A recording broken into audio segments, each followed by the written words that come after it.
बड़े कमाल की बात कही है कि लाख दलदल हो पांव जमाए रखिए, हाथ खाली ही सही ऊपर उठाए रखिए।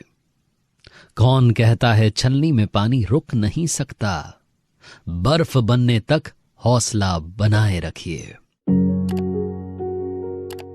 हाय गाइस, मेरा नाम है आरजे कार्तिक और आपके लिए एक छोटी सी कहानी। ये कहानी एक ऐसे राजा की जिससे पड़ोसी राज्य के राजा जलते थे, क्योंकि वो शूरवीर था, योद्धा था। उसने कई अलग अलग युद्धों में इन राजाओं को हराया था। इन्होंने काफी कोशिश की कि इस राजा को इसके सिंहासन से हटा दिया जाए, इसके राज्य पर कब्जा जमाया जाए, लेकिन उनकी वो कोशिश हर बार फेल होती थी, हर बार विफल होते थे। जिंदगी में उन्हें वो चुनौती पार करने का रास्ता नहीं मिल रहा था। तो सारे राजाओं ने एक बार मीटिंग की और डिसाइड किया कि क्या किया जाए, इस राजा को कैसे खत्म किया जाए। फिर उनमें से किसी ने कहा कि एक काम करते हैं, घर का भेदी ढूंढते हैं। उस राजा के राजमहल में जो चौकीदारी करते थे, जो सैनिक सुरक्षा में रहते थे राजमहल की, उनमें से किसी एक को फंसाया गया, प्रलोभन दिया गया, लालच दिया गया कि तुम्हें मुद्राएं दी जाएंगी, तुम्हें हमारे राज्य में सब कुछ मिलेगा, सारी सुख सुविधाएं मिलेंगी। तो एक जो उनमें से सैनिक था वो बहक गया, वो लालच में आ गया और उसने एक शाम राजा साहब के, इस शूरवीर राजा के भोजन में जहर मिला दिया। ये राजा भोजन करने के बाद बेहोश हो गया। तुरंत इसे वहां से एक बोरे में भरकर ले जाया गया, घोड़े पर लादकर जंगल में। और जंगल में वो सारे राजा इसका इंतजार कर रहे थे, उस सैनिक का इंतजार कर रहे थे। उसे कहा कि शाबाश, आपने तो काम कर दिया। उन राजाओं ने कहा कि अब इसका क्या करें, इसको मार देते हैं अभी के अभी। तो उनमें से एक राजा ने कहा कि नहीं, इसने हमें बड़ा तड़पाया है, इसको तड़प तड़प के मरना चाहिए। एक काम करते हैं, इसे एक गुफा में बंद कर देते हैं और गुफा का दरवाजा बड़े पत्थर से बंद कर देते हैं। उस गुफा में से निकल नहीं पाएगा, भूखा प्यासा तड़प तड़प के अंदर ही मर जाएगा। बाकियों को वो आइडिया बड़ा पसंद आया।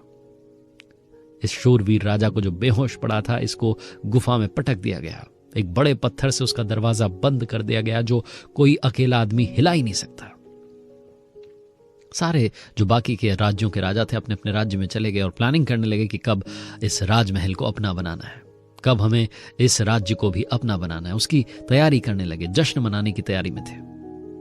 सब वहां से चले गए।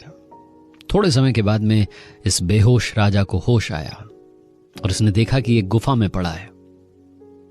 इसे समझ नहीं आ रहा था, इसे लगा कि इसने ऐसा क्या कर दिया कि किसी ने इससे इतना बड़ा बदला लिया है।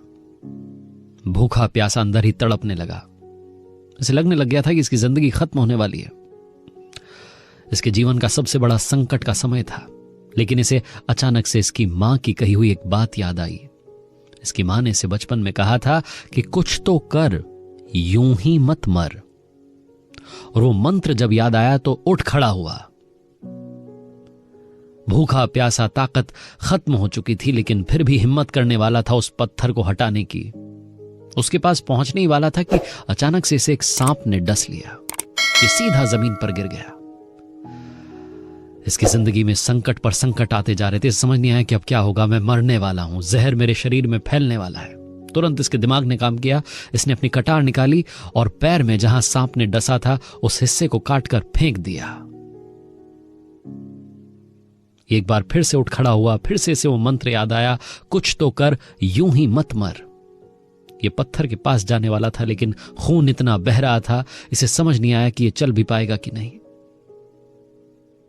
ये जमीन पर बैठा, इसकी कमर में कपड़ा बंधा हुआ था। उस कपड़े को खोला और पैर में जहां चोट लगी थी, जहां उस सांप ने डसा था, जिस हिस्से को काटकर फेंका था, उस पर वो कपड़ा बांध दिया। उसके बाद एक बार फिर से इसने मां की कही हुई वो बात याद की कि कुछ तो कर, यूं ही मत मर। और अब की बार अपनी सारी ताकत का इस्तेमाल किया और जाकर के उस पत्थर को हटा दिया। गुफा का रास्ता खुल चुका था। ये शूरवीर राजा वापस अपने राजमहल में पहुंच गया, वापस अपनी सेना को कंट्रोल में कर लिया, इससे पहले कि वो दूसरे राज्य के राजा वहां आते और इनके राजमहल को अपना बना पाते। कहानी बहुत छोटी है, लेकिन हमें सिखाती है कि जिंदगी में हौसला सबसे बड़ी चीज है। जो मैंने शुरुआत में कहा कि कौन कहता है छलनी में पानी टिक नहीं सकता, बर्फ बनने तक हौसला बनाए रखिए।